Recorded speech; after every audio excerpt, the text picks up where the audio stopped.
Hello, good morning.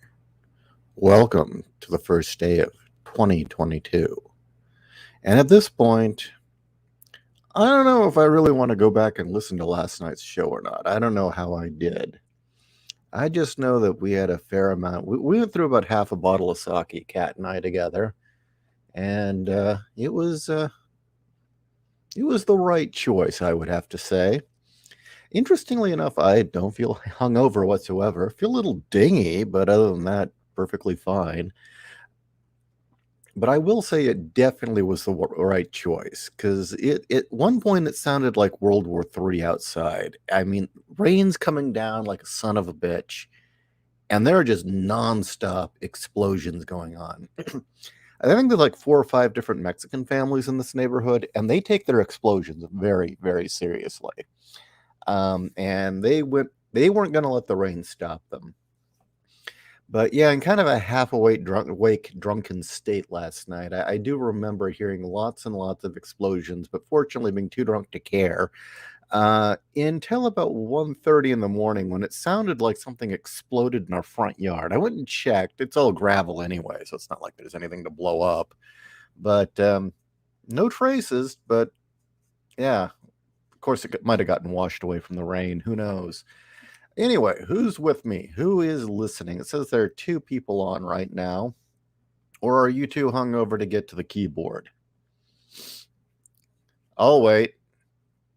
Come on. Type your name. Okay, so it is the Dread Pirate Bromando. Hey there. Happy New Year, my man. And Ricky Joya. Hey, what's up, dude? So I know Bromando caught last night's show. I don't know. Did you catch it, Ricky? I think this is going to be our tradition. Oh, hey. You want to come say hi? I do. Let me get Yeah? liquid. Yeah? Let you get pants? No, I think you're good without the pants. Just get liquid. Yeah. Cat's awake. She's going to join us. But yeah, I think that's going to be the new tradition. That I probably should have done this a long time ago. Is just spent New Year's drunk every year so that the explosions outside didn't drive me nutso. And maybe we'll do it every year. You'll listen to us live as I get kind of toasty and then go to bed. If that show went well, I honestly don't know if it's a nightmare or not. I only have vague memories. I know there was a lot of talk about tits and the texture of tits and the firmness of various tits and sizes and the ones I felt. I just recall that being a topic, and that it may have gotten a little more graphic than I would usually get on this show, but that could just be my imagination. Um, okay, hey, humble Marty is with us now. How you doing, Marty? So it's a rainy morning right now here in Arizona. Yeah, it was really weird because we had one hell of a storm go through it. I mean, it was raining hard, but people were still blowing the crap out of stuff with their fireworks. And when we lived in the Mormon neighborhood, it was all very controlled and very polite, and people had fireworks, but they were very discreet. They weren't going to land in your yard or blow up over your house. Here, not so much. I don't think the Mexican houses are as nearly as careful. In fact, I can tell you for a fact they weren't nearly as careful as the Mormon families, because there were definitely some ground-based explosions that should not have happened at those houses because I could hear them. Uh, and I mean, they went on all fucking night. I finally got out of bed at 1:30 in the morning when it sounded like something blew up in the front yard. And there were still kind of little crackles and pops until about 3 in the morning. Hey, come on in, beautiful. How you doing, sexy? Hello, sweetheart. So was Hello, all that fun? everybody. So was all that fun we had last night? Did I dream that, or did that really happen? Oh, well, it happened. Oh, okay, that's good. It totally happened. Yeah, I thought so. No, I don't mean the live stuff. I mean in bed. Oh, that. Yeah, that Yeah. happened. Okay, that did happen. That Okay, happened. those were just wonderful dreams. Okay, great.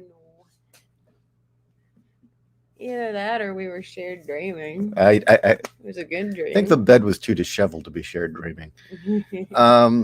Let's see. I'm really actually not hungover. That's the thing. I just thought it sounded good. No, not hungover. Just dingy, a little hazy. Yeah, a little hazy. Or let's put it this way. I've had a headache for the last 3 days. Yeah. And the one I'm waking up to is no different than the one I've had for the last 3 days. So. I think that's just the weather. Yeah.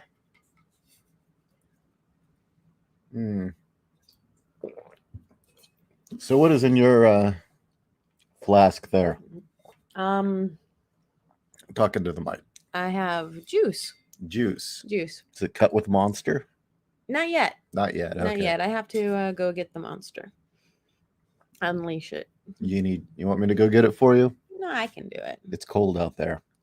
That's okay. All right. Yeah, the refrigerator is outside. We keep it in the garage. Mm-hmm. All right. Let's see. Who do we got here now? Damien, Happy New Year. Finally got some decent sleep last night. Been a rough week sleep-wise. Oh, I'm sorry to hear that, dude. I'm glad you got some sleep. So what do you recall from last night's show?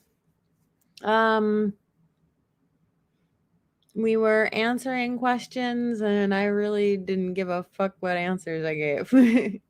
I was kind of no filtered.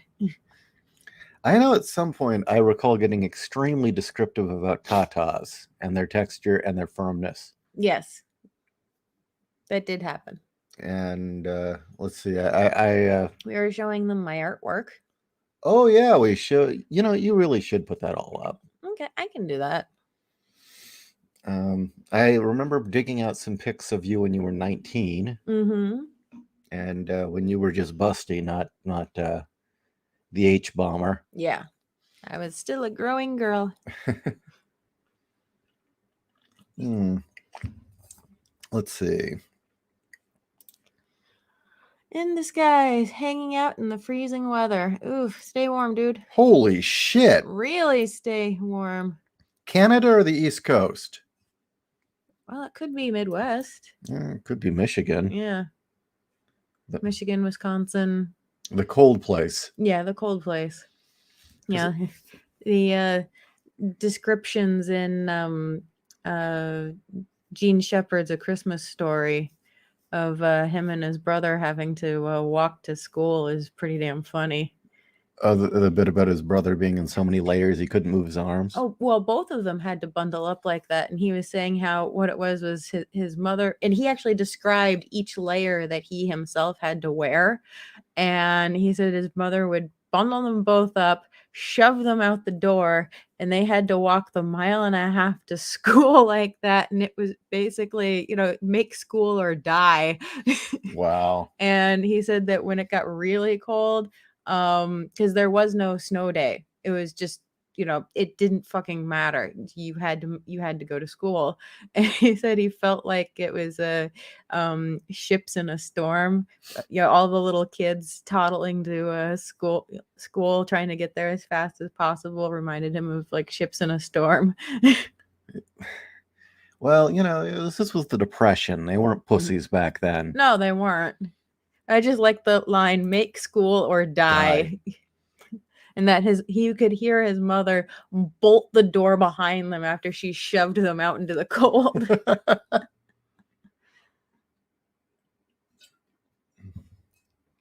Humble Marty, 10 degrees in Colorado. Ugh. Well, it is actually the Christmas Story we're talking about. That's exactly it. Okay. It's the book based on Gene Shepherd. Yeah. Mm-hmm. And apparently it's all his best stories were crammed together into the Christmas Story. They didn't all actually take place during Christmas. No, the one with the dogs eating the dinner actually was Easter. Yeah? Yeah. And it wasn't a turkey, it was a ham. So what do you think it's let's see. It says actually the real story is way more tragic. Yeah. Yeah. Well, again, it says it's 46 degrees outside. Oh, okay.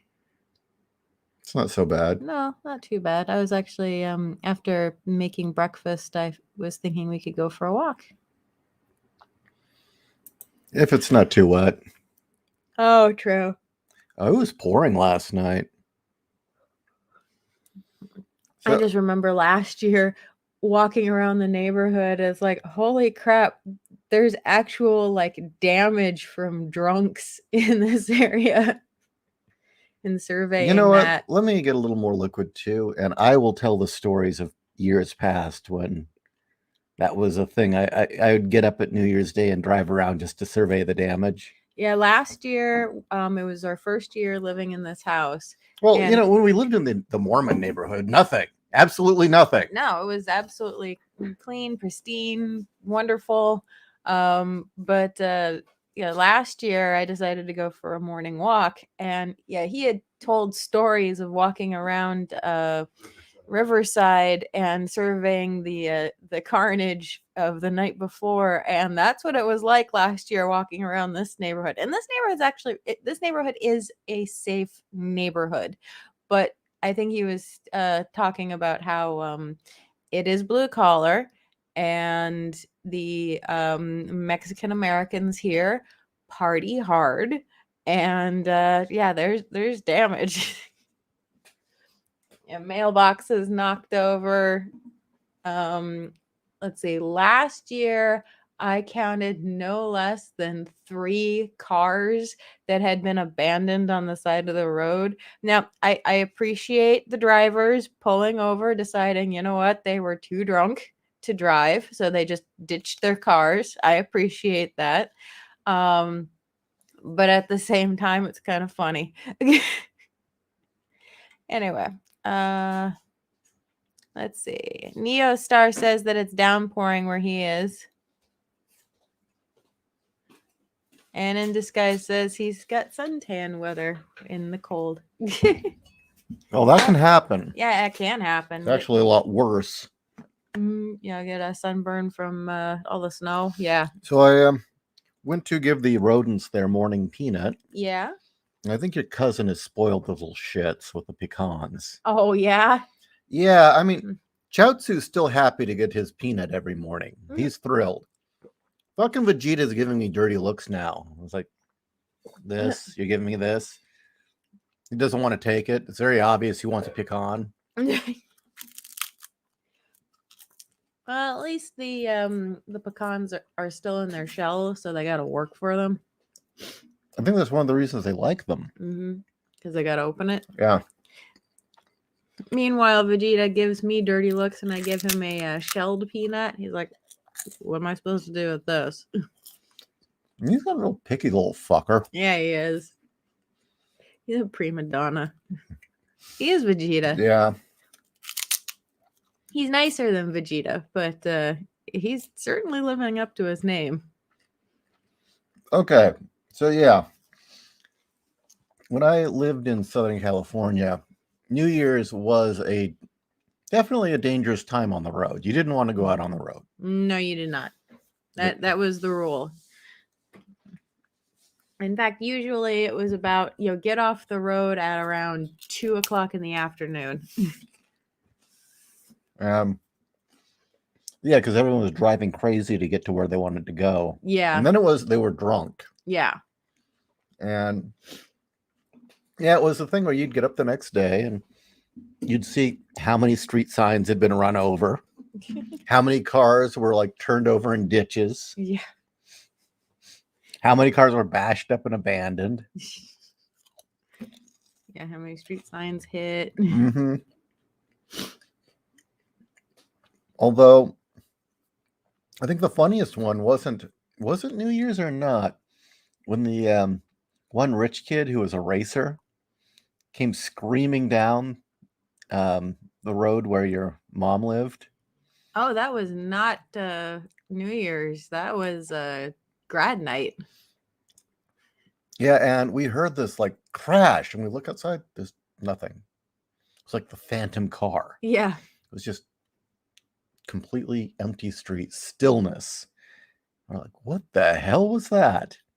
Turns out the next day, this car comes screaming down the hill, and didn't turn No, and continued down the hill, and it was down at the bottom of the hill. yeah, we lived on this hill, and then there was an edge where it went down to where the next layer of houses were. And the thing was, is I remember that because we heard that crash, didn't see anything, and both of us are like, our spider senses are tingling. I was like, we should go out there and check. We even went out there with a flashlight. Yeah. And I guess he was aware enough to realize he had just ditched his car down a ravine. So he turned off all the lights. And we were out there with the flashlight looking for it, couldn't find it. We're even calling out. Nobody responded.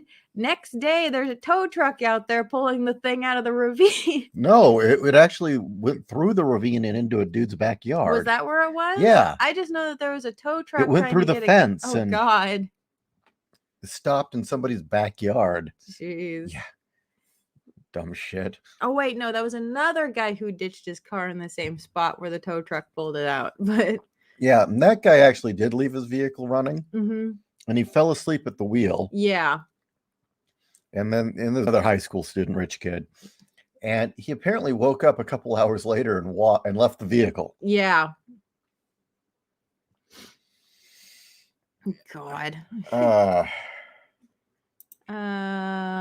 Tweedle, how are we doing? Doing pretty good. Yeah, much better than I would have thought, considering it was the first time we'd been drunk in ages. Yeah, that was the first time. I'd only ever been drunk once before, and that was over 20 years ago. So, but this was a much better experience. That first and only time I had ever been drunk, I was stupid enough to have wine and hop into a hot tub. That was stupid. Yeah, that was. So, yeah, as more people kind of roll in here, any memories from last night that you can remind us of? Happy New Year, Tweedle. Oh, excuse me. What are we doing today? Yeah. Whatever the hell we want. I'm just going to make the traditional German Stollen for breakfast.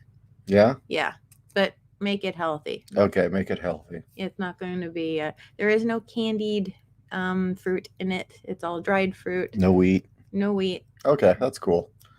And no, I'm not going to put powdered sugar on it or anything like that. No. You put aspartame on it.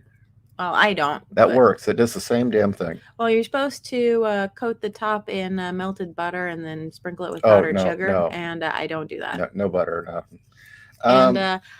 And I'm also good, and I don't put almond paste in it, even though, damn, that's really good. My mom made that one year. And you've seen how big, I usually make a half a recipe for just Ishi and I. And that's a lot to begin with. My mom would always make a full recipe, and we'd have Stollen for the next day or two. The one year she put almond paste in it, no, it was gone. The entire loaf was gone that one day. Let's see. The cat was so cute and drunk. All good. I'm glad I was cute. Ricky, I liked seeing the artwork. Oh, thank you. Okay, that's 2 votes. You got to get the artwork back up. Okay. We'll have to do something where it says, like, this is not for children. Well, if I put it on Instagram. If big tatas and nudity scare the shit out of you, don't look at cat's art. I can put it on Instagram, and it doesn't, nobody cares. I mean, shoot, Marini has been doing all of those wonderful nudes for burlesque noir. It's okay on Instagram? Mm-hmm. Oh, okay. I thought they didn't allow that, or is it just photos they don't allow? They don't allow photos, but you can do nude drawings on Instagram. I guess photos are for, what is it, OnlyFans or whatever? Something like that. Yeah, they don't want you putting actual porn up, but drawings seem to be fine, or at least nipples are fine. How about that? Nipples are fine. Actually, Marini put up another image that I had to laugh out loud, and it's another one I'd love to have a copy of, which is the male character from Burlesque Noir. But you get you know the images of the hot girl and she's in a martini glass and her legs are kicked up in the air and she's looking all coy. He did that with his male character. Only the male character is absolutely bare ass naked, but with his Stetson on, and he's pointing a gun at the viewer. So he's got this like hard ass look on his face, but he's like also in the coy pose in a martini glass. I'm not sure what this means. I sent a DM in Instagram from an artist from. I got that. Thank you. Oh, okay. Damien, the lady who tore her pectoral muscles with mega implants. Ah, yes. Oh, that's a horror story. Look, you go slow. If you don't have anything up top, you go slow. Mm-hmm.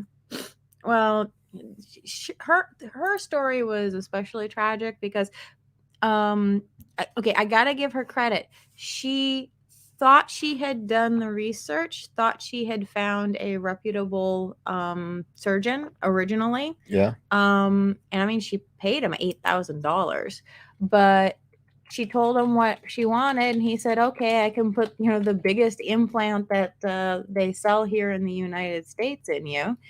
And then when her pec started ripping, he just kept saying, to quote Critical Drinker, "Nah, it'll be fine."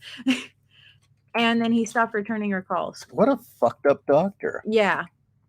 Yeah, I think you should be allowed to shoot people like that. I agree. And they put your life at risk and ripped you off. I think you have a right to just go take a gun and blow their head off. Mm-hmm. You risked my life for $1. Fuck you. So yeah, she was on this TV show called Botched, which is all about botched cosmetic surgery. And Do you then know Penny went on that? I haven't seen her on it, but I wouldn't doubt it. But the doctor on that show actually knows his shit. He's Hollywood, he's a Hollywood doctor, but at the same time he actually does know his shit, and he was able to repair this girl's chest. And what I really appreciated was that he didn't try to talk her out of having large boobs. He just said, "Okay, I got to pull them out so that I can repair the damage, and then 6 months later we'll put your boobs back in." I appreciate that. And he did it right. I'm trying to find the story. I can't find it. Oh, of the woman. It is from the TV show Botched, and it'll be Uniboob. Uniboob? Uniboob. I don't think I can show that. Let's see. What, the Uniboob? What Uniboob? What was happening when you wear a tube? Oh, God. Yeah. Is that it? That's one of them. Yeah, I can't show that. That'll get us banned. That's not her. That's not the woman. But yeah, I mean, if a doctor does that to someone intentionally and then runs off, seriously, that's assault in my opinion. Mm-hmm. That's kind of a horror show. I you know what? I don't want to look at this stuff anymore. It's really disturbing. Yeah, Is there some Hellraiser shit there? I don't need to see that. This comes from being in art school. I absolutely love human anatomy and how we're put together, and as a result, I love watching surgery shows, real surgery shows, where they actually show them getting in there and doing manipulating human body, whether it's cosmetic, whether it's for medical reasons. I don't care. I absolutely love surgery shows. There's only been one that it geeked me out too much. I couldn't watch it, and that was them doing the hair plugs. Hair plugs, for some reason, just totally geeked me out. I think it's because it was on the head. Mm-hmm. But yeah, I love watching that shit. And cosmetic surgery is fascinating because it's artistry. It really is flesh sculpting. Well, I've noticed that certain things are considered taboo and horribly ridiculed, but if you want to stick ball bearings in your forehead, nobody complains. Ball bearings in your head, nobody complains. If you want to fork your tongue, oh, you're so daring. And the thing is when I worked at Kinko's in the gay part of town, mm-hmm. when I was in college. It was near one of those shops that had kind of a body modification community. Mm-hmm. And I met people with forked tongues and ball bearings in their skin, and they'd talk about their infection. It's like, is it really worth it? And that's the thing is, from my own research, there are ways to do all of that that's totally safe. The problem is most people won't take the time to do it. And you know how many people decide, well, I need a brand, and they'll make it themselves using a coat hanger. Oh, look, well, that was just Gen X's board shit. I knew tons of people that did that. No, but they'll want like really elaborate ones. Oh, no, I'm thinking of just bored teenagers with clothes hangers. I mean, I've met people who did that too. I mean, there was Crazy Vanessa, but no, I mean like people who would go and pay somebody, and it's basically just a coat hanger. But Tweedle, in Japan, there are demonic or oni type people. Yes, that is true. So what else did we talk about? I don't know. Yeah, I don't remember either. I just remember we were talking for 2 hours straight. I know. Total loss of time. It was fun though. We had a lot of listeners, so I suppose it went well. It was a lot of fun. Yeah. I know at some point I was yelling at some guy for only liking Headhunter by 242. Oh, yeah. Egg Hunter. Egg Hunter, yeah. It will forever be Egg Hunter for me. You want to explain why? You're probably going to correct me, but the band Front 242 has a song called Headhunter. And was it the label's idea or was it his idea? It was the dude who directed the video, who was considered this prestigious and famous European video director. And he's known for being so daring and surreal. He isn't. It's essentially his whole idea of being daring and surreal is the most literal interpretation of the song possible. Which is kind of boring. But he didn't understand what the song was about. It was called a Headhunter, but he, for some reason, being a Frenchman, thought that it was Egg Hunter. Yeah. And so the entire video, if you watch it, is of this chick wearing a broken egg on her head and the band walking around a city carrying eggs.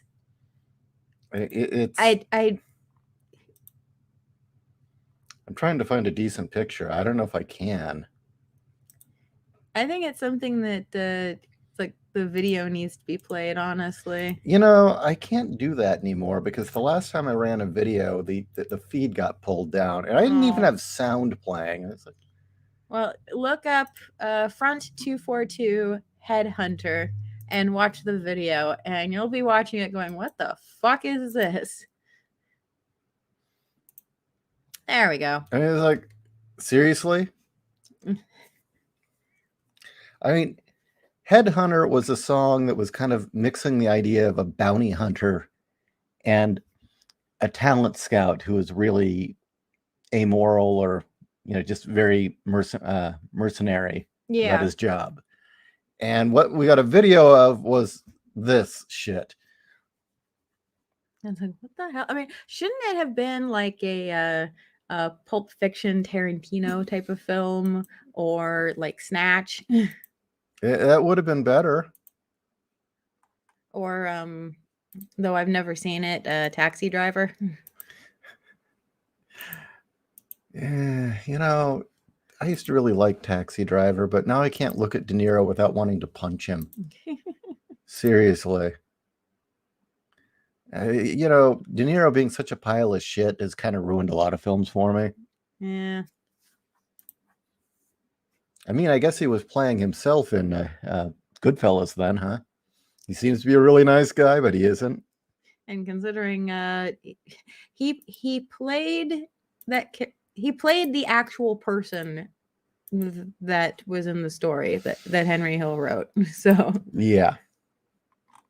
yeah, really nice on the outside, throwing money everywhere, total and complete paranoid douchebag.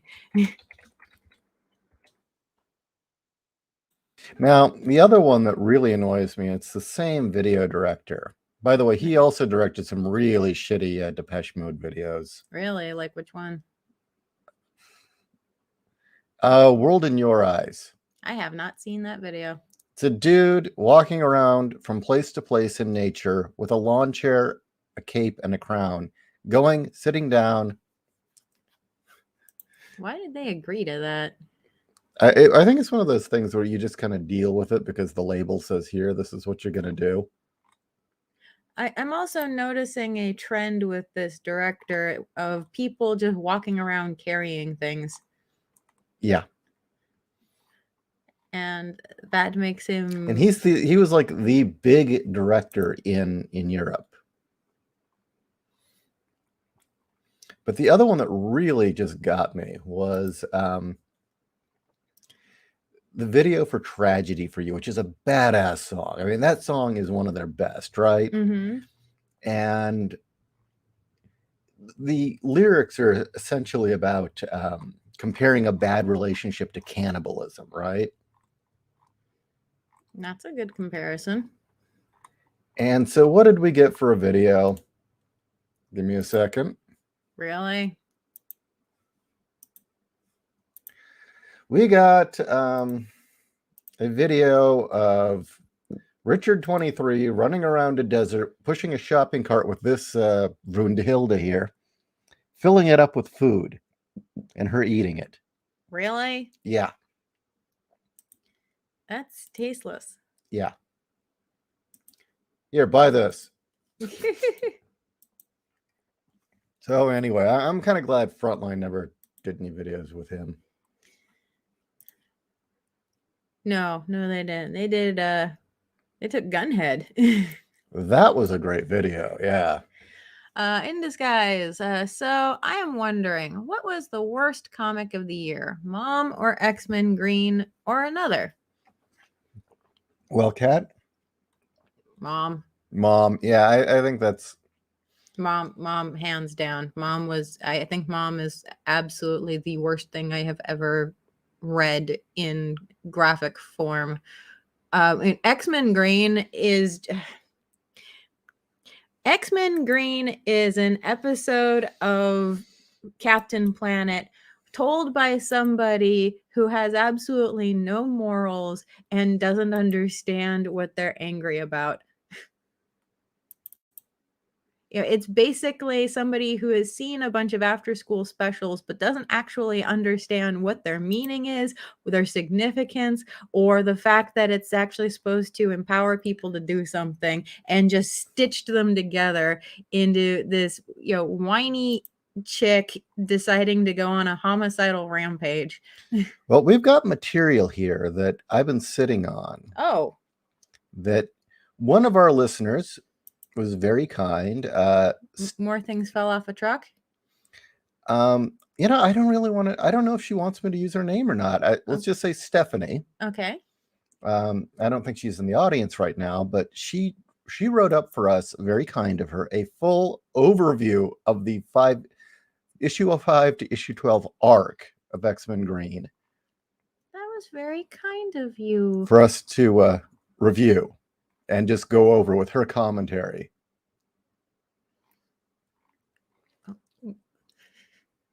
I always thought that was an artistic choice to try to make her look, dark and edgy, having that.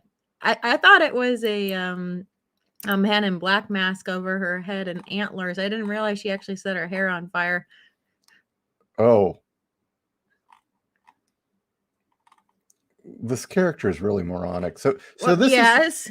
This is something we could go over. Oh, I've been sitting on this for the right time. Oh my God, it gets worse. Holy shit. Wait, oh, sloppy. Go back down. Look, it's the same image. Yep. I Okay. fucking hate that. I think we've got something to go over. I fucking hate that when they do that. I'll write to Stephanie and see if she wants to come on the air with us for this review. Okay. Because I think X-Men Green is one of those gifts that's just going to keep on giving. Yes, I think it is too. Mom, on the other hand, my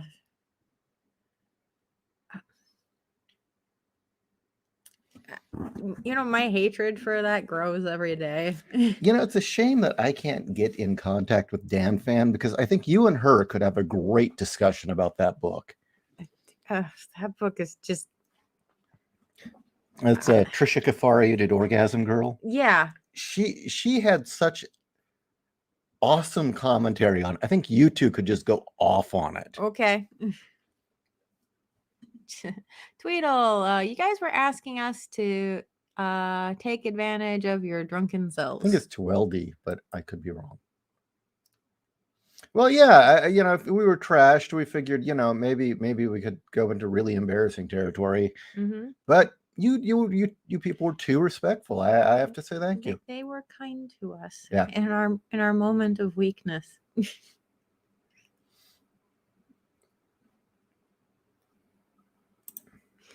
I remember you took back everything after the guy said he listened to... Actually, that should be KROQ, but all the time. Yeah. Oh, K-Rock. Yeah. Yeah.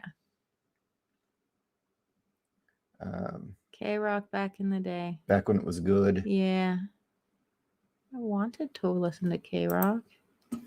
What do you think of the comic book named Berserker by Keanu Reeves?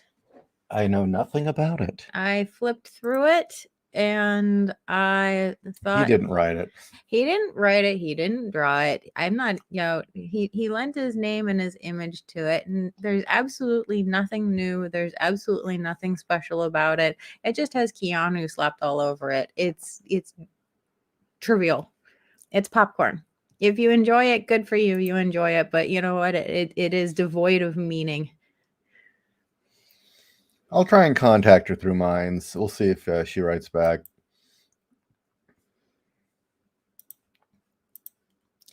Damien, I originally thought X-Men Green's Antler Girl was Hela in a teenage body.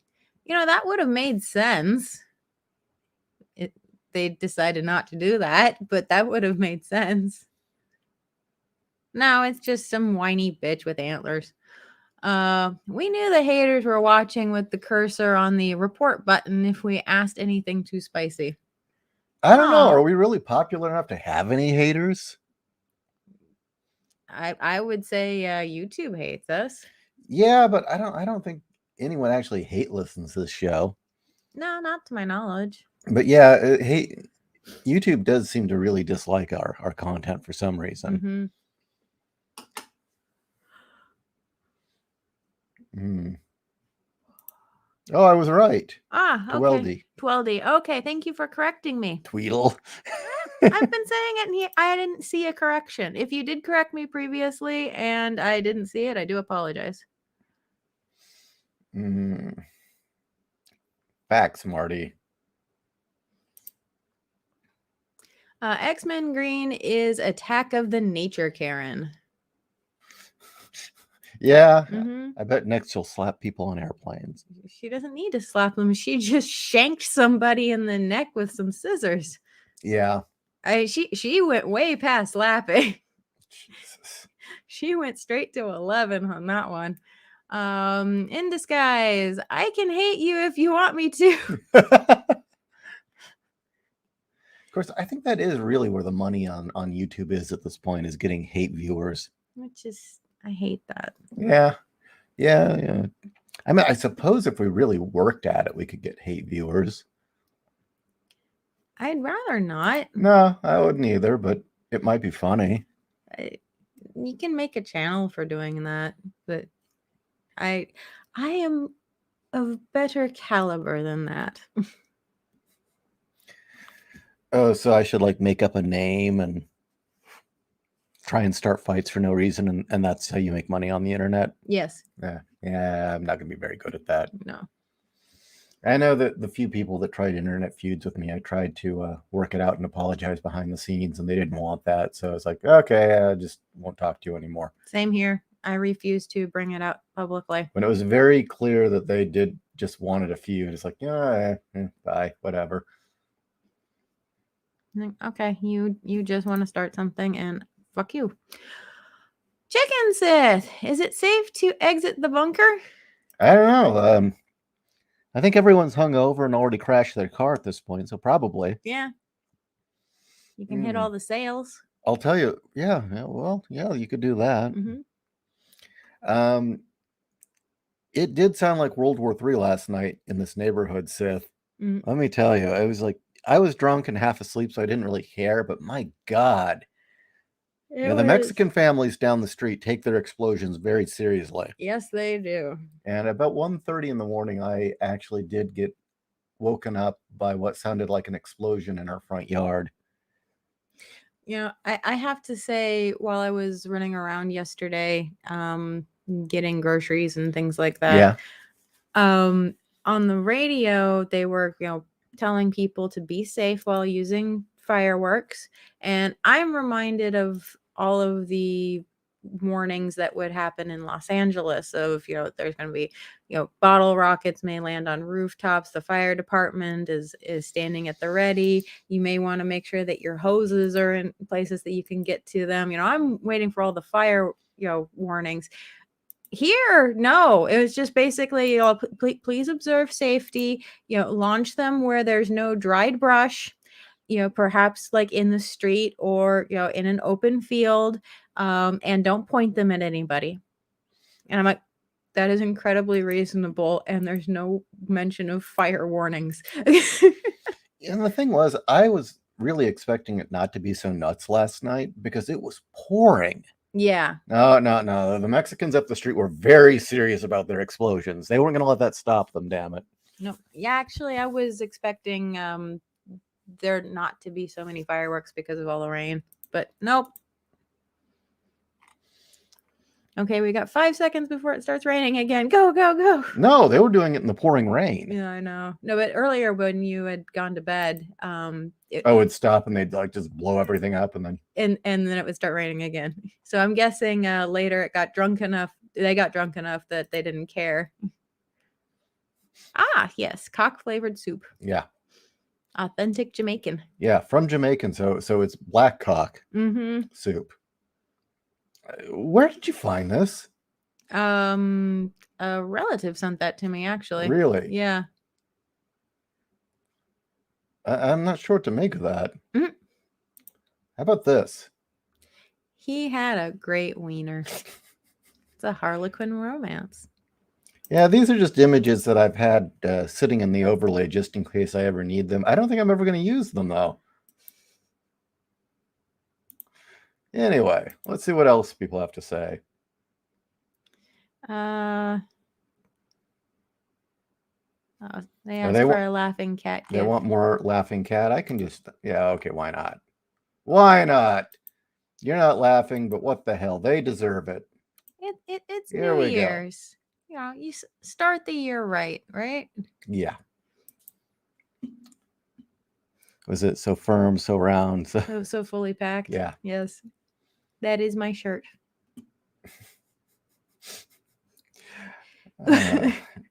I'm still waking up. Neostar. Though, frankly speaking, the X-Men have already been turned into amoral lunatics. X-Men Green just solidified their fractured sense of justice. Yeah. So who do you think's the most to blame? Who is the most at fault for this? At Marvel? Yeah, for ruining the X-Men. Is it Jonathan Hickman? Is it Bendis? Is it? I say it's all of them, really. Yeah. I mean, I don't know. At this point in time, that company is so broken. Yeah. They really haven't been the same since Disney purchased them. Although I shouldn't be surprised that they'd have a teenage girl go on a homicidal rampage. I mean, they did make a puppy killer a hero. Yeah. Mr. No, so how about the new Matrix movie? It's a real winner of a movie. Well, we only got 14 people listening, so I suppose we could ruin the Talking Shop episode since it isn't up yet. Totally up to you. Why don't we share it? Yeah, we didn't actually Can It Be Saved for the new Matrix movie. Mm-hmm. And we had a few ideas on how it could be saved, and essentially it was do a different movie. Mm-hmm.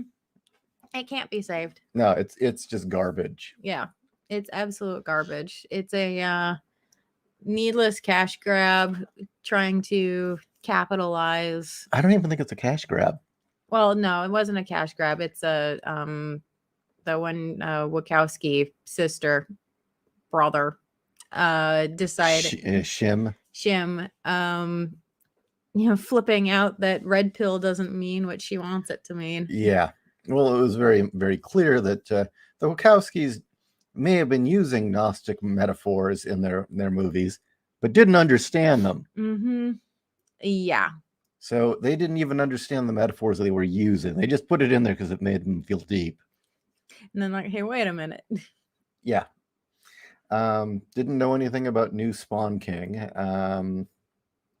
I think we all have dirty thoughts about Psylocke, especially in the 90s and late 80s. Yeah. I'll be honest, I was never really into Psylocke. She was not my cup of tea. I wanted Rogue. Well, I think we all wanted Rogue too. And the real Ms. Marvel in the black outfit. Mr. No, the Wachowskis are terrorists who want to take down the box office. Yeah. Well, the thing is, the Wachowskis are very delusional, and HRT didn't help them any. It really didn't. It just made them that much more crazy. Mm-hmm. And the sad part is that Divine is more feminine than those two. Yeah. Divine is definitely more feminine. I mean, it's like, and having a lot more fun. Yeah, sure. You two are women. Really? I believe you. Sure. You don't have gynophilia. No. Autogynophilia. Yeah. No, the red pill's about becoming trans. No, it's not. No, you just can't make it up backwards. Okay, so if the red pill is about becoming trans, so the point is you take the red pill and you wind up living in a shithole eating gruel for the rest of your life.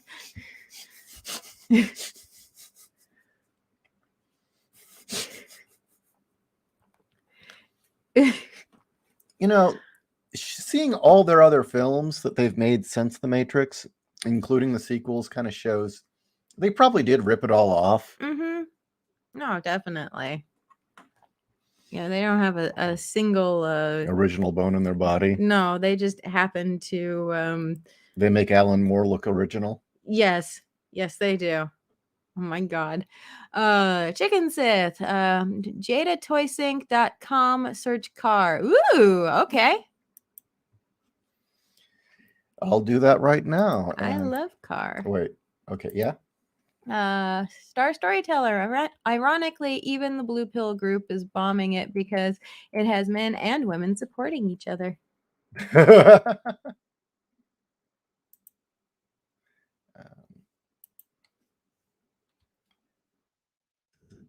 JADATOY.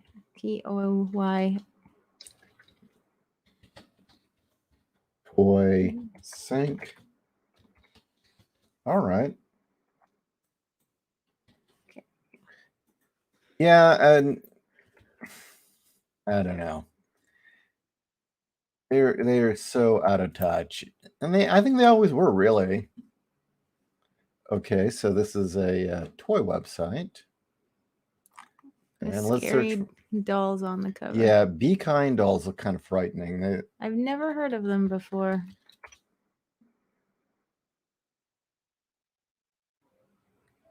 Nothing came up.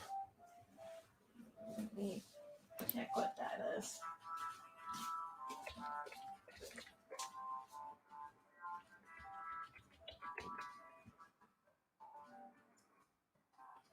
Oh, okay.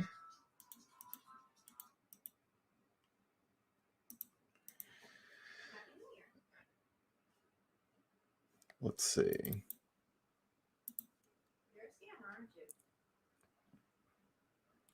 As Hitman Wonder is reading a series called Demon Tech. It's a fun fantasy where demon fae are used as power cells for guns, and phoenix eggs are used as grenades.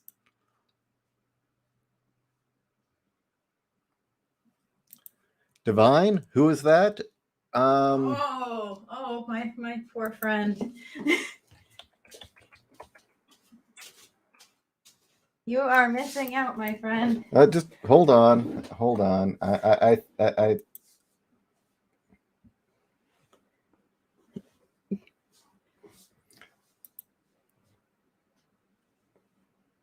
let's see if I can't find a video.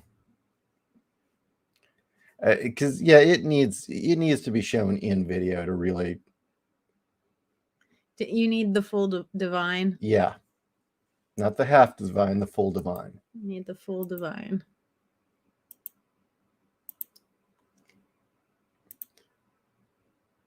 That's just her face. And here we go. There we go.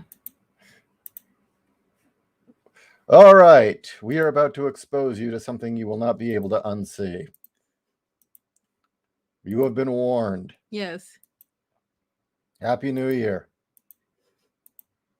We bring the gift of divine.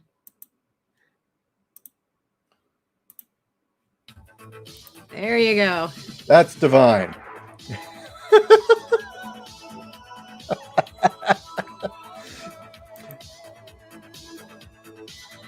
Divine starred in just all the really good John Waters films for the most part, except for maybe Cecil B. Demented and Serial Mom. But yes, Divine was a 300-pound transvestite. Divine was also the model for Ursula in The Little Mermaid. Yeah, that is Divine. Mm-hmm. And Divine's legend was larger than Divine himself. Mm-hmm.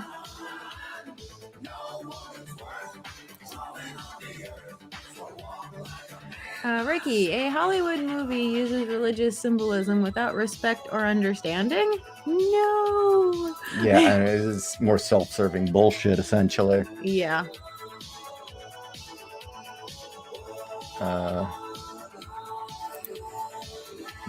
I hate Alan Moore. Yeah, I think he's worked very hard at making sure we all hate him. Mm-hmm. All he needs to do now is go full cult leader and just launch his own version of Scientology, which he's already almost there. Is it just that he's too high to nut up and do it? Or? Probably. Both him and Neil Gaiman have kind of seen, and Warren Ellis have all kind of gone out of their way. And Bendis. I guess Morrison's okay still. Yeah, Morrison's still okay.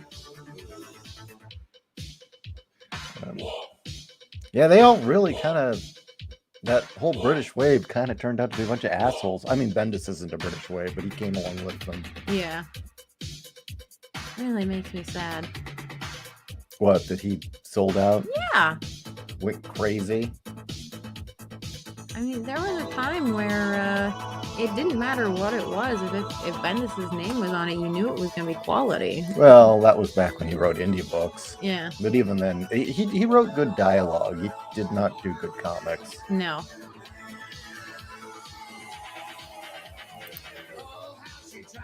Mr. No, have you read the sci-fi book Their Master's War? It's about a bunch of cavemen and women being abducted by aliens, and the men are forced to fight their war. You mean like that one Star Trek episode? Arena? Except it was entertainment? Could be like Arena. I know one of my absolute favorite sci-fi books. Or wait, was Arena the one with the Gorn? I forget. No. Arena was the one with the chick in the silver outfit. Yeah, I thought so. And it's implied that Ahura was going to get raped. I mean, that was Like, that was some really racy shit back then.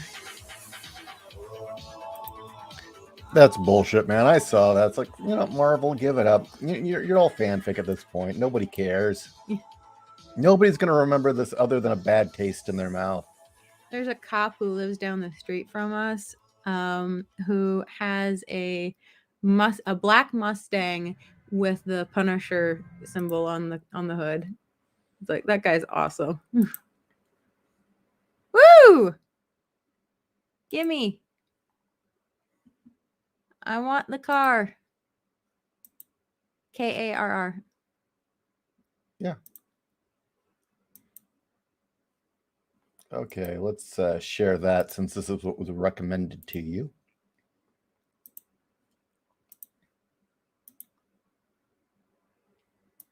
Come on. So going to share? So just going to think about it. Uh-oh. Well, we might fall off the air. That's interesting. Okay. So if we go off the air, it's because Streamlabs suddenly got confused. Didn't want to share the screen of Car. It says, Chrome says it's not responding. Yeah, okay. Well, we're currently broadcasting still, but everything's frozen. Yeah. So... I am just desensitized to Divine now.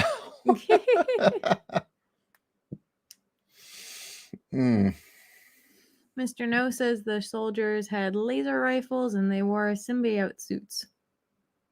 That's kind of cool. Yeah. So why cavemen? I mean, what's the benefit of nabbing cavemen to fight an alien war? Just out of curiosity. Harder heads? Yeah.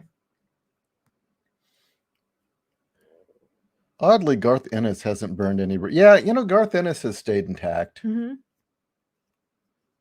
We want Rogue and Psylocke. This is interesting. Yeah. Chrome has frozen, but we're still broadcasting. Yeah. Well, we'll keep it going until it figures out what it's doing. Yeah. This is a bit strange, though. I agree.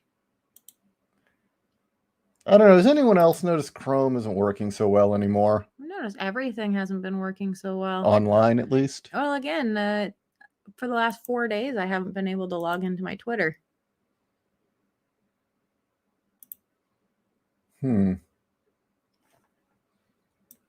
Wow, it won't even let me open a new window.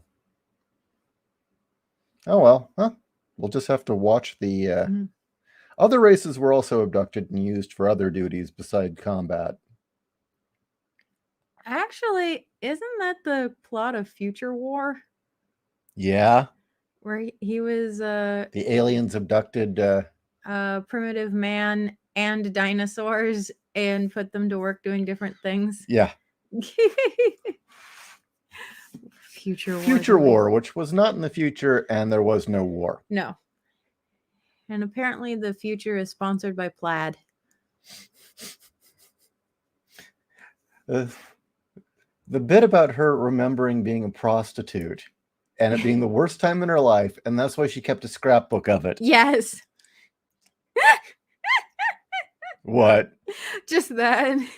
God, that is such an inept film. And she pulls together all the gangs of Los Angeles to help her and the future man fight against dinosaurs and space robots. And then in the end, it turns out that she's she's taking her vows to be a nun. And at the last minute, the cyborg breaks in and starts gunning everyone down in the church. And yeah. What the hell is this? What's this message? What am I supposed to take from this? The message is that he's still got to be one of these agents in the first Matrix film. You're right. The dude in Future War went on to be one of the agents. He was Agent Jones. I forgot about that. The agents everyone forgot about in the other films. Yeah, no, it's all about Smith. And, I really found it stupid that they decided to make Smith like an individual, because in the first film he said you're a Smith, implying that they were each versions of the same program. Mm-hmm. But what the idea was is that this particular Smith had become self-aware and didn't like Mhm. where he was, which works. We've seen that type of story before. It's just he was a dick about it. I never bought him taking over somebody's body, though. That I thought was stupid. I mean, the only reason why that would work is if Zion is another layer of the Matrix. Yeah. Same with Neo being able to control the Squiddy. It only works if Zion is another Matrix. I'll be right back. Okay. Mr. No, that movie doesn't hold a candle to Miami Connection. That is true. It doesn't have a kicking soundtrack like Miami Connection does. But Miami Connection does not have dinosaur puppets. Okay, you'll have to forgive us if you make a comment and we don't see it, because our screen is still frozen and we can't control the rate that we look at the comments. So, please forgive us. Neostar, dinosaurs and space robots. Are we talking about a Getter Robo? No, it's a movie called Future War, but that's pretty damn close. Let's see here. Chicken Sith. I always thought it was multiple copies of the same program and also a jab at how all feds are the same guy. Yeah. That again, he was a Smith, as Ishii brought up. So no, right there with you. Happy New Year, Sosa Bird. Damien, my theory of Agent Smith is that unlike the other agents, he is actually Neo's predecessor who was reprogrammed by the machines. What's that? Damien theorized that Smith was Neo's predecessor. Well, see, if they had written that into the story, that would be far more interesting. Yeah, that would be far more interesting. Instead, we just got a bunch of confusing shit. Mm-hmm. Just proof that they're just making it up as they went along. They had no plan. Like, you can only shove so much shit into the bag before it starts to rip open. Well, something weird happened behind the scenes between the second and third film. There were massive delays in reshoots and rewrites. And they've been extremely quiet about why. I don't know if that ever got released. Why?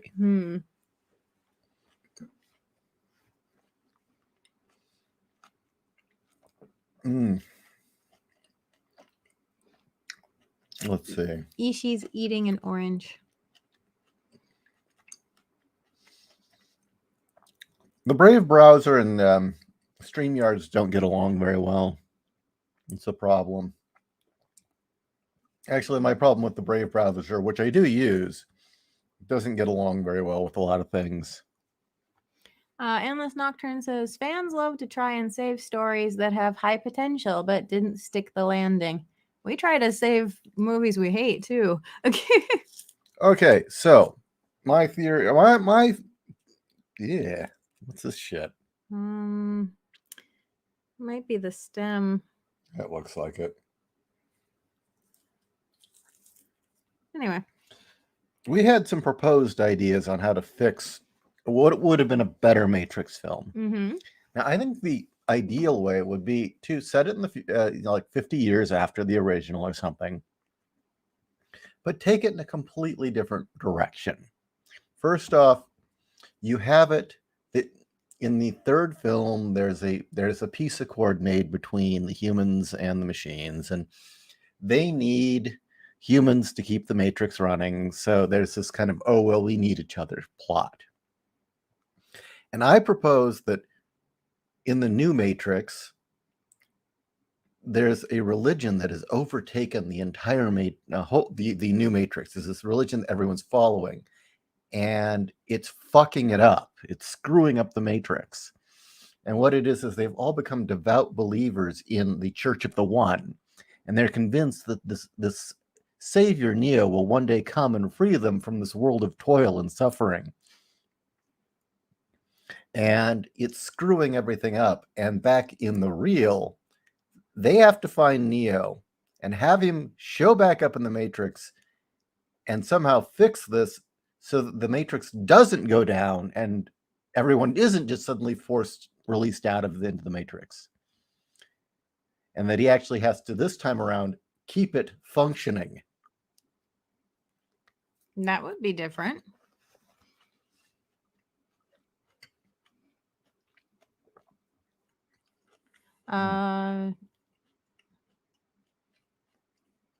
Let's see. Do you guys know Fate Stay Night? I am familiar with it. Never watched it. Okay, this is kind of annoying. We're going to go off the air for a minute, okay? We'll be right back. Oh. What? What the hell's going on here?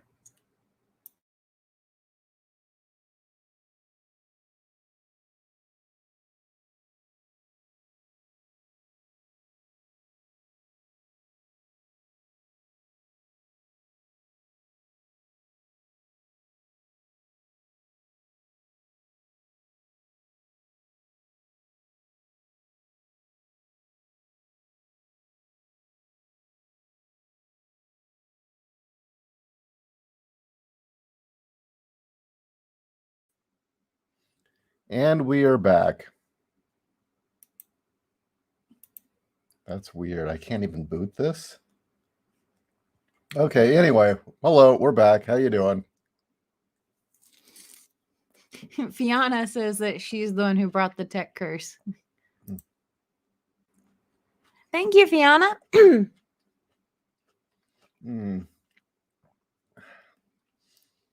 Okay, so what else should we say? Oh, thank you, Fiona. Yes, a gray eating an orange. Think about the irony in that.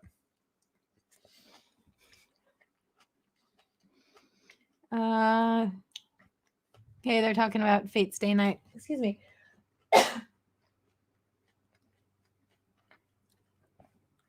Yeah, except that the third Matrix story didn't really hold together at all. It was kind of stupid. Yeah, it was kind of stupid. That and the fact that it's like, well, shit. Neo's literally Superman. What do we do? Well, let's put him in an oubliette for a while until we figure it out. That was so boring. That first act was like, what's going on? It was like we were literally waiting for the fucking movie to start. Yeah. That's when you knew that something was severely wrong. And then having Smith maniacally laugh, really? Maniacally laugh, and the whole. I know people really liked the idea of the DBZ fight, but actually, I thought it was cheap. I did too. Just because of the way it was done. I mean, just shove it into the audience's face if they weren't paying attention that he's fucking evil by having bat wings made out of lightning bolts, on Agent Smith there. No, I really think that if they were going to do a fourth film, they should have taken like a Children of Dune approach. Yeah. With, Paul being the blind prophet, remember? Yeah, which I typically hate stories where you follow the children of the main characters of the original story, because 9 times out of 10, it's all about living up to your parents' greatness, or basically the children either have it too easy or it's all about living up to parental expectations, and I hate that shit. Children of Dune is the only book I've ever read where you get the next generation and it makes sense. Neo and 100 Smiths was fucking retarded. Yes, it was. Other ideas we had for how you could do the Matrix is we thought the one that would be the best would be to redo it as the last action hero. Yes. Yes, redo. Yeah, do the fourth movie just like the last action hero. I mean, to go full Gremlins 2 on it. Have it where it's like, look, we know the series is over. They want a sequel. Here you go. Neo has to find Keanu Reeves. Yeah, Neo falls into the real world, Yes. and like Keanu could be like, dude, that's the best cosplay I've ever seen. Yeah. Whoa. Like, yeah, dude, I know kung fu too. It's not a big deal. The other idea we had is, what if it was actually Keanu is losing his mind, and it's like, was it The New Nightmare, Freddy? Yes. On Nightmare on Elm Street, where the actors start continually slipping back into their role as reality blurs. Mm-hmm. That would have been great. But the thing is everything we proposed would be a complete diversion from the series. Mm-hmm. At this point, I think that's all you can really hope for. Well, either when it comes to sequels, often Hollywood does one of two things. Usually they do the first more than the second. And that is, first, remake the first one. Nothing new. It's the exact same thing. And they're just wanting the cash grab. Or they get the balls to do something different. This is one of those times where, look, it's been 20 years. Do something different. Yeah, do something different. Do something completely unexpected. Do something spectacular. That's why I liked Gremlins 2 so much. It was like, we're not even going to try to be the first film. Yes. God. You want a sequel? I'll give you a goddamn sequel. I fucking love that film so much. Passerby, the first act of the new Matrix post-modern. Go fuck yourself with a power tool from Cat while breaking the fourth wall and being meta. Matrix Houseu. There you go. Matrix Houseu. Well, actually, that's the thing, is they already established that these things that we would consider, like in Matrix, Animatrix, the haunted house. But I mean, wouldn't it be great if you had some cult that believed in the one, and for whatever reason their belief was fucking everything up? Yeah. And he has to actually show up and say, no, I'm not coming back to free you. Stop it. Oh, that would be You great. guys couldn't cut it out there. Stay here. Nice. The reality isn't for everyone. And then it's like Heaven's Gate, where they commit suicide. Oh, that would be good.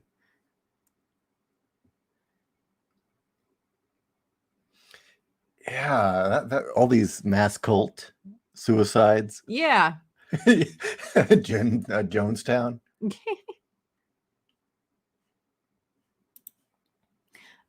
Fiona, Matrix sequels, cash grab, the deconstruction. The first one ending on an uplifting note. That's all they needed. Yeah. Damien, my idea for Matrix sequels is Neo developing an army of freed people working to further disrupt the Matrix. But that would destroy the balance that they reached in the third film, where they had come to agree they needed each other. Mm-hmm. And that they would only free people that were ready to leave. Yeah. Remember? Mm-hmm. Ready to get out of the cave. Into the cave. Mm-hmm. Passerby. I hate movies like Gremlins 2. I'm sorry. It was hilarious. You just don't like fun. You're entitled to your opinion. It's all good. That just means more gremlin action for me. But yeah, could you imagine Neo falling into our world and having to deal with Keanu? I still say it'd be funny for him to run into I can never remember the actor's name who played Bill. Yeah, Bill. Yeah. No, if the one was where he's like losing his mind. Yeah. And he starts running into other people he'd been in films with, it's like, no, that was a different life. And you don't know if it's like a Vampire's Kiss, where he's really losing his mind, or if he's really turning into a vampire. Or if films are another Matrix. Yeah. Kind of thing. You know nothing about cinemas. Yes. We're all a bite in a giant computer. I'm okay with that. Okay. Star Storyteller. It'd be interesting if we actually got it from the program's perspective in the Matrix. Yeah, that would. That was another idea, was what if programs, well, we've already established programs can leave by inhabiting people. Mm-hmm. What if you had a plague where a bunch of programs are deciding to leave by inhabiting the human bodies and freeing themselves Yeah. and leaving the batteries, which was a dumb idea to begin with. Mm-hmm. Like, look, why not just horses or cows? Yeah. You know, where their matrix would be a field with lots of grass. What was the reason again they changed it from where actually their computing power? It was the studio said that no one would understand that. It was too smart. Mm, That's the claim, at least. studios. Of course, later, you know, the Wachowskis even admitted they stole a bunch of shit from Cyberpunk 2020, the role-playing game, Yeah. and Neuromancer. But they didn't have a dolphin who was high on drugs. Yeah. That was Sequest. Alex Winter, oh, it moved, who thinks film critics are public intellectuals. What? Okay.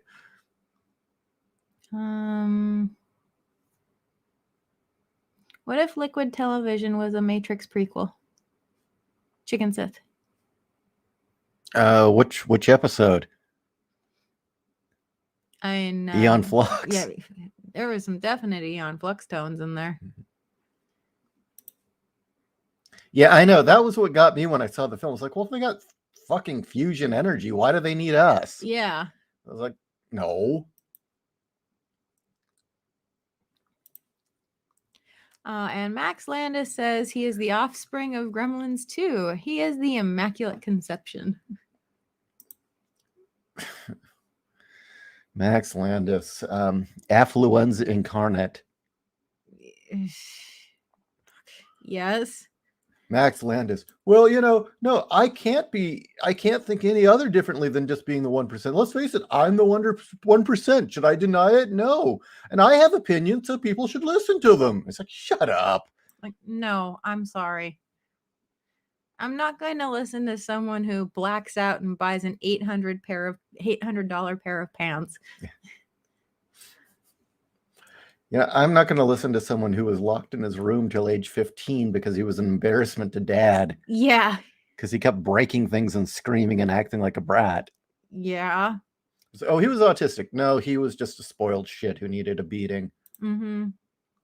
Well, I would say fudge it. The whole machine war was made up to hide the truth. They're not on Earth, and they're being used by something else besides energy, and the machines have been lied to. There you go. That's interesting. That's a story. I mean, like Dark City, the film that they robbed blind. Yeah. That was, and the thing is, they even used some of the stuff from Dark City. Mm-hmm. I mean, sets. No, I know they did. Yeah, I mean, it was like Dark City was essentially Matrix, but smart. Yes. And Avalon, again, is like a similar concept, but smart. Mm-hmm. You want a Gnostic film. There you go. Avalon. Yes. Of course, Mamoru Oshii had almost became a Jesuit and then realized they were corrupt and left. Mm-hmm. I mean, he knows what he's talking about. Yeah.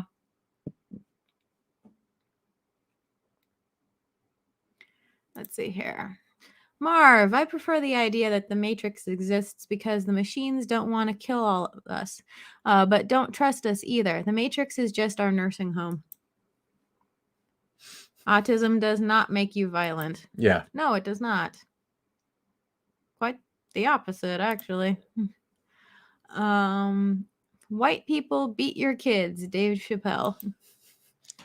There are some kids who could use it.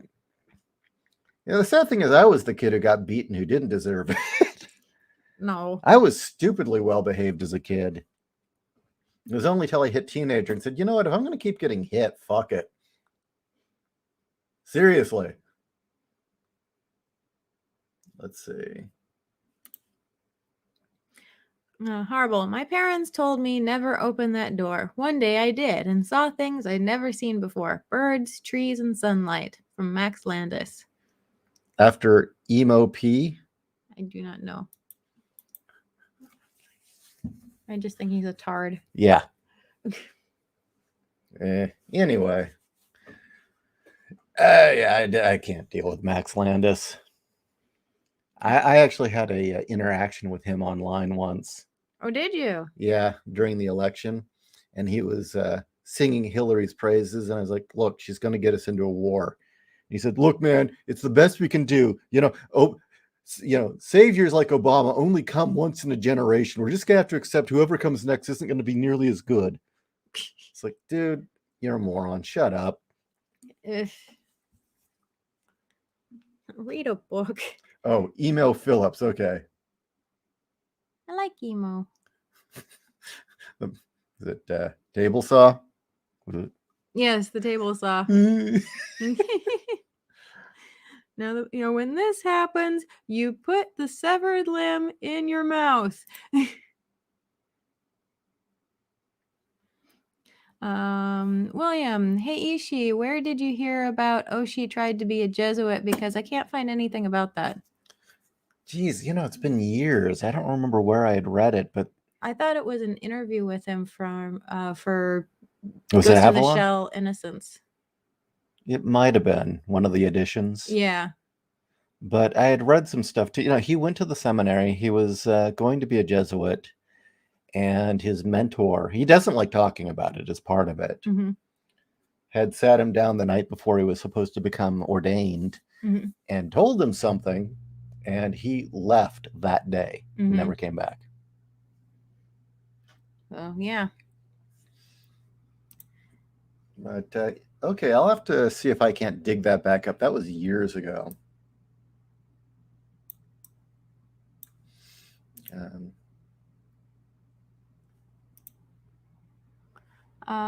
Nocturne. Well, I would go for the humans are the only processor for certain functions of the machine society, a certain type of creativity that pure machines glitch out if they attempt. That would have worked. Yeah.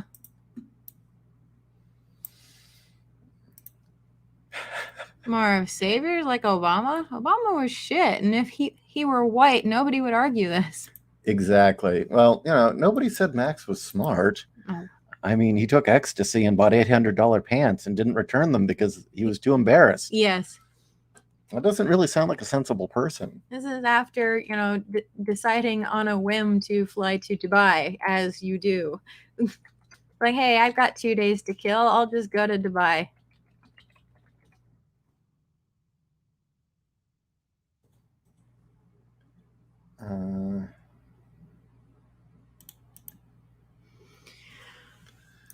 Let's see. Yeah, Obama is a commie. Marv, Gnosticism is most heresy, makes cool stories. So I'm beginning to wear down, but let's see if I've found it here. Well, I still need to make breakfast. Yes, you do.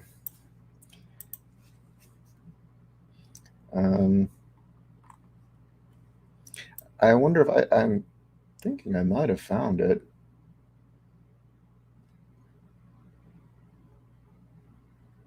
I'll have to dig later.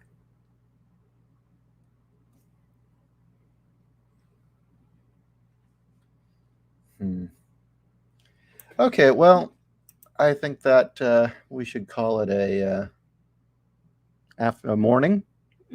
Happy New Year, all. Yes, Happy New Year. It was great having this wonderful morning with you all, or near noon for some people. What would you do if you had complete control of the Star Trek franchise? Oh, I would have taken it in a totally different direction. I would have made it interesting again.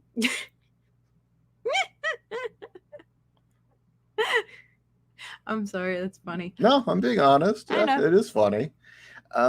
What I would have done, but they don't have the balls for it, is I would have set it up that after the war with the Dominion in the Gamma Quadrant, that they have to deal with the fact that they've got all these Jem'Hadar refugees a warrior race who thrive on essentially their whole existence is based on racial superiority in war and drugs, and they're trying to deal with bringing the Jem'Hadar into Starfleet in a humane and liberal sort of way. But as they are forcing various Starfleet or not Starfleet, the what is it, the League, Federation? the Federation, yeah. Starfleet are beginning to force the other Federation planets to take in certain amounts of Jem'Hadar populations. It's fucking up their cultures, and they're having waves of terrorism. And then, meanwhile, without the Cardassians to keep Bajor in check, the Bajorans, to show themselves to be the religious fanatics that they are, and they start engaging in terrorism as well, claiming that the various parts of that solar system belong to them. And that suddenly now Starfleet has this horrible insurgency going on. And, they've dealt with other civilizations. They've dealt with the Romulans, they've dealt with the Klingons, but that is a known target and a known civilization and a known empire. Here you've got scattered groups that are just committing constant terrorism, who refuse to blend with the neoliberal points of view of the Federation. And their Federation values are now called into question. They're really put to the test once again. Can they really be morally superior when they're facing an enemy that is just completely cannot function in that society? They're dealing with an enemy now that is not one. They're a bunch of little cells acting independently. They cannot function in that sort of society because they're fanatics. They believe in superiority. And then I would have things where, like, you actually start having Bajoran and Jem'Hadar attacks on Vulcan, and Starfleet, and Earth gets like, I would say something like have some Bajoran extremist group actually try to hurl an asteroid into Earth, and have them try to again take the higher ground because, well, they set this situation up. They made this happen. They have to own it. One question. What? If I recall correctly, I actually didn't see the last 2 seasons of DS9. But if I remember correctly, the Jem'Hadar are mules. They cannot have offspring. Yeah, they're clones. But there were cells that had broken away from the founders that were trying to fix their genome so that they could produce offspring, or at least they could mix their own DNA and start growing more of their people. Would you have it that they figured out how to do that? Or that they've found someone who will do it for them. For a price, maybe the Ferengi, who actually have no morals. Yeah. Well, no, the Ferengi would be the fixers. They would connect them with the right people. It's just business. Don't worry about it. For a price. Can't they just kill? Well, yeah, they could just kill them. But these are the refugees that the Jem'Hadar are the refugees they created. Yeah. They feel guilty and responsible for it. Yeah, they have to take them under the Federation's wing. Yeah, and civilize them. And and surely just mixing them with the other populations will civilize them, won't it? Of course.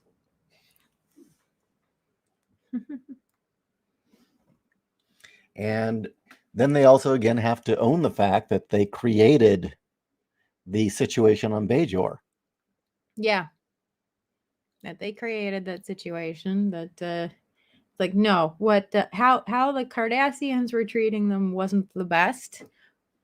But at the same time. But as you watch the series, it becomes very clear that without the Cardassians, they are really dangerous. Yeah. And they really kind of were the savages that the Cardassians said they were. And I think it's a kind of a thing that the writers didn't intend, but... Well, it came about partly because of the I can't remember his name, the actor who played Gul Dukat. Yeah. You know, as um somebody said, they kept writing him as Mussolini, and he played it as Caesar. Yeah. Which was much more fitting. Mm-hmm.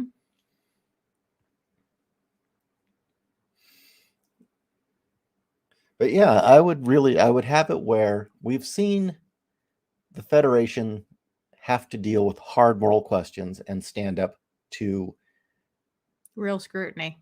well, we've seen them face enemies that were a state with a certain point of view that didn't agree with theirs, or a state that was evil or conquerors. Mm-hmm. But have they ever really had to deal with a problem they created? Really and truly? Yeah, I mean, they just naturally assumed that a free Bajor would live in peace. Yeah, I don't think so. And can Not that those we saw. humanistic views really work with a race like the Jem'Hadar? Mm-hmm. It's like, look, well, for one thing, they're genetically engineered. It's not like they were an enslaved people. They were genetically created. And I would make it a metaphor for, I would actually take real life events that happened as they let all the migrants flood into Europe. I would essentially use that as the analog of the EU trying to absorb all these migrants from the Middle East and Africa and saying, hey, wait a minute, why aren't they just being civilized now? Is the Federation going to outlaw butter knives? They might start engaging in ridiculous behavior. Yeah. Marv, so Bajor was the Middle East? Bajor was supposed to be Israel. Yeah. Seriously, Bajor was supposed to be Israel. Originally. So it's kind of interesting that they just kept becoming more and more fanatical and warlike the more freedom they got. Yeah. And the bizarre thing is most of those writers were Jewish. So take it for what you will. And then there's the Negus. Yeah, well, okay, yeah. The Negus, Jesus, that was Harvey Weinstein. Yeah. And that's true. The Negus was supposed to be Weinstein. But yeah, I would actually play the Jem'Hadar as essentially an analog for Muslim extremists who don't have a purpose anymore. I can totally see that. And that they're trying to integrate these people into society, and it's like, you can't. Like, no, really put them on their own planet somewhere. Help them out where you can, but you can't integrate them, at least not in the current state.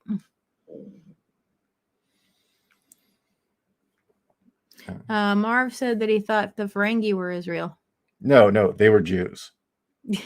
No, it's not the same thing. It's not the same thing. No, it's not the same thing. They were Hollywood Jews. Mm-hmm. Specifically Hollywood. Well, you know, look at Quark. He's the fixer. He gets you what you want. He provides you with dreams. You know, in the holosuite, you know, Quark is like the nice side of Hollywood. And Bajor was originally supposed to be early Israel. Mm-hmm. And it's interesting that it just took the direction that it did.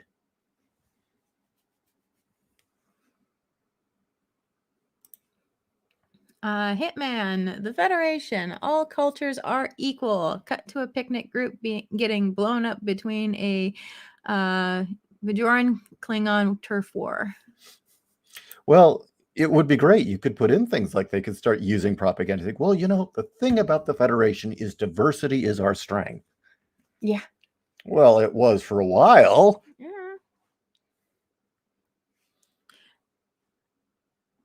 But yeah, I would make the Jem'Hadar the analog for Islamic extremists trying to integrate that into Europe. Yeah. And the EU thoroughly failing at it. Mm-hmm. You could even have like the Vulcans acting like Merkel. Well, yeah. I mean, you know, we are superior.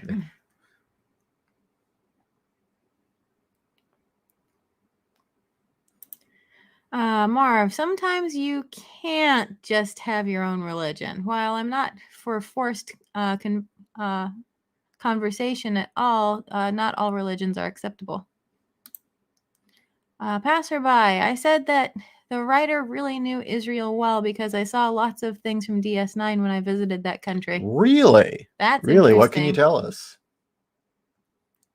Oh yeah, you can have too much diversity. Ugh. Yeah, like 36 genders. Exactly.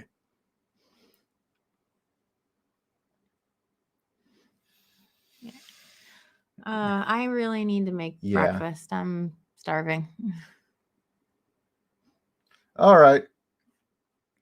Okay, again, Happy New Year, everyone. This has been absolutely wonderful chatting with you, and we'll do a show very soon. Yes, we will. Yes. Good night, everyone.